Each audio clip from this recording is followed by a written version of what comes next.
played 4 dates in Spain already and a couple of dates in Germany. How's the new tour shaping up? It's getting there. It's we keep changing it every night, slightly, because you don't actually find out how well the set works until you try it. So the first couple of nights, you're just getting over the initial nerves and the initial problems of actually being able to play the songs. You know, remember, everyone had bits of paper, like notebooks, sitting next to them on stage, saying, you know, "Dance with Tears in My Eyes," guitar, so you remember what you're playing in it. And, so you remember who you are. And am I playing bass or guitar, or which setting do I sit this one? And you've got to go through all that stuff. So once you get through all that, then you realise that the set isn't working the way you'd like it to work. You know, there's maybe a lull in the middle of it, so you've got to swap things round a bit and just keep trying things until you get it right. But it's getting really quite good now.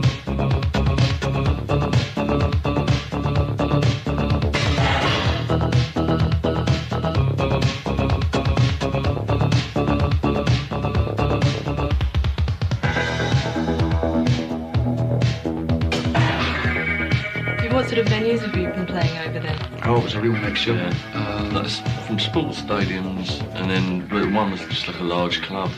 One was like the Electric Ballroom used to be, and one was a cycling stadium, one was just an ordinary sports stadium. I can't even remember the last one.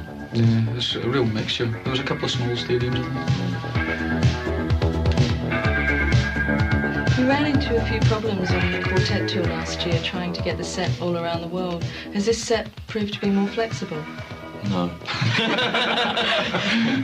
Not at all, no. It was meant to be. Well, it's flexible in a way that, you know, if you play a much smaller place, you can just knock bits out of it and it doesn't really, it doesn't sort of harm the look of it. Whereas the quartet one was such a solid set structure that when you had to knock a bit off it, this big structure at the back all of a sudden didn't become a big structure anymore. There was no legs to it, you know, it just looked like a big lump of wood behind you. So the actual shape of it was affected then, but the shape of this doesn't really matter because you can stick bits anywhere and it actually looks all right. It's a bit of an organised mess. Yeah, the more sort of chaotic this one looks, the better it looks really. Were you able to sort of put your original plans into operation, or did you have to modify it a bit? That's pretty close to the original idea, isn't it? Yeah, we've actually got it working the way we wanted. It's just a problem. You've got to take more than you would actually need, so that you can, when you do adapt it, you've got to stick up, you know, new bits on, you know, smaller trussing sections and things. It's all quite technical, but it's a lot easier this time.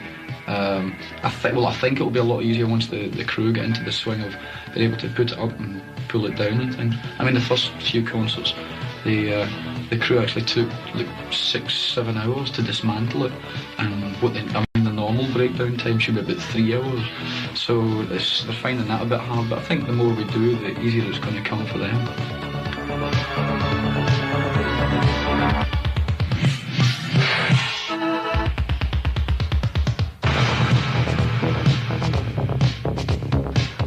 Though the album's very relaxing, the recordings came a lot more powerful than certainly the last couple of albums.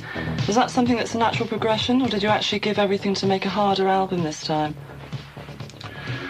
Well, it's not like it's been a shock to us or anything to do the album on our own. We've always felt that every single record we've done, although we've worked with other people, we've maintained the final control. It's always been up to us in the end as to whether we keep anything. Its final word has been ours. We liked having other people around because it's easy to bounce ideas off of someone.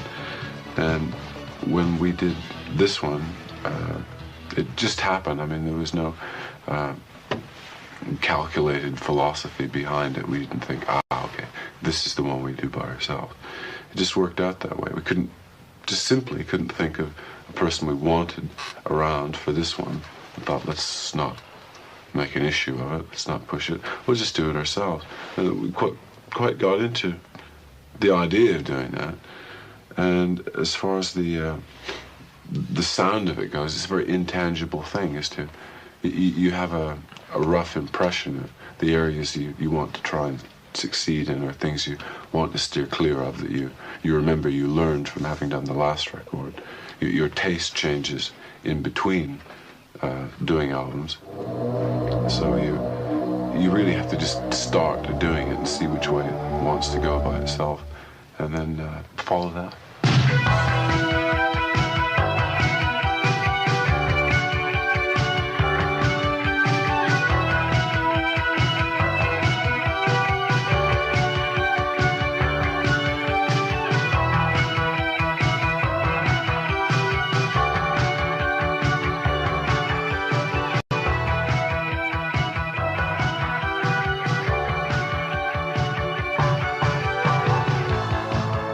When you go into the studio to make an album, do you go in with songs already done, or are they half done? Or do you intend to go into the studio and sort of work from there? They're sort of half done in the way that it's nearly all the music's nearly all completed when we go in, and the lyrics tend to come at various points really. So it's a bit half and half really. We've done it in quite a different ways. You can follow the progress really through the 4 albums. The Vienna album was taken out and played live a lot, and we put that down very quickly in 3 weeks, in fact. The second one, we decided that we'd go off and do it in the studio out there for 3 months. It took us actually back at Connie's place. So that really was more of a studio album. It was quite From one extreme to the other. Yeah, it was a bit like that from one extreme to the other. I think we balanced it out a bit more. So quartet was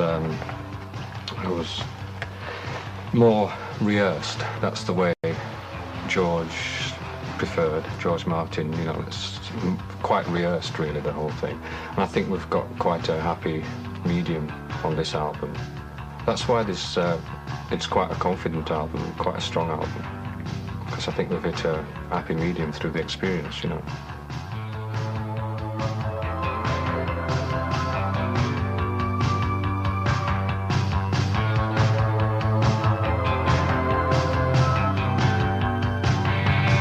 You actually went up to the Isle of Lewis to write a lot of the lyrics for the new album. But does that account for the very heavy Scottish feel of it, do you think? There is a bit of it. It's quite an awe-inspiring place. It's strange to think that, you know, I've spent 3/4 of my life so far living up there, and I'd never seen any of that part of it. And when Chris and I went up there, it was quite a stunning place to go to. It's so radically different from anywhere else I've been to in Britain. Some areas of it are just incredibly sparse. I mean, there's just nothing there at all. They're so desolate that there's no trees there. And some of the other areas are incredibly beautiful, like Lewis was nice, and Skye was fabulous. Skye was really nice, and it does all sort of come gushing back, you know. I mean, all this sort of feel of being there, you know. It's actually quite strong. And when we were there, we found these Killarney standing stones, which I'm sure nobody else has ever seen before in their lives. I think we actually discovered them. I mean, when you think that these things have been there for 5,000 years, it's quite breathtaking.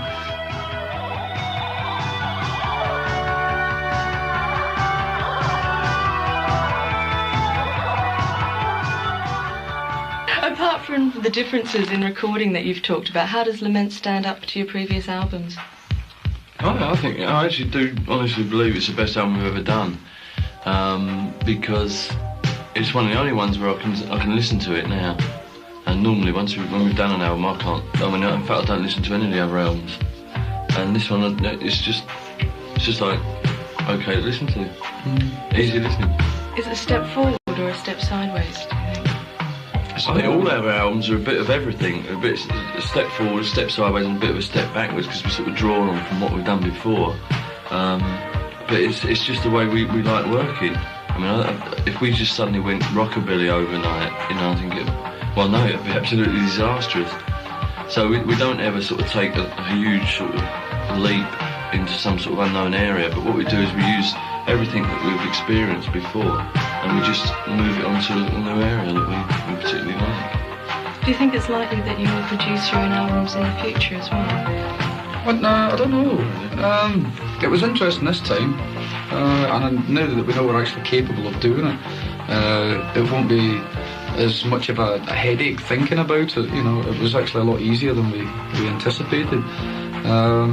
But we always find it interesting working with other producers. I mean, I think we're still interested in working with Connie Plank again, because there's a bit of a magic combination between Connie and ourselves.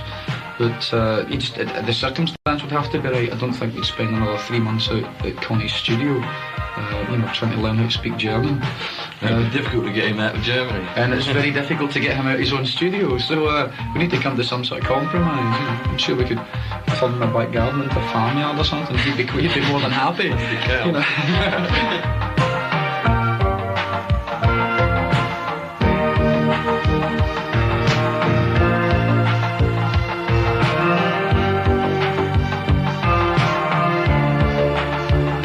Your overseas success happened. Since Vienna onwards, it's escalated right around the world. Different territories each year became interested in Ultravox, much more than they were the year before. It's just really through taking the show. Just like this country, it's the same.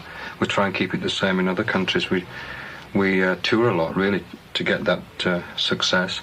And to relate back to a band developing, the people develop into the band. We also we actually keep quite a lot of control over what goes out abroad, and we don't let anything sort of substandard come out at all. I think it's just basically people sort of understand that what we do has got a certain quality to it, and it never changes. I just think we've sort of strengthened our following.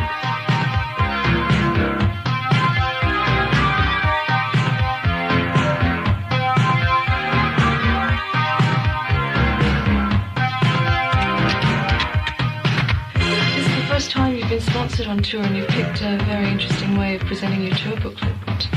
Where did that idea come from?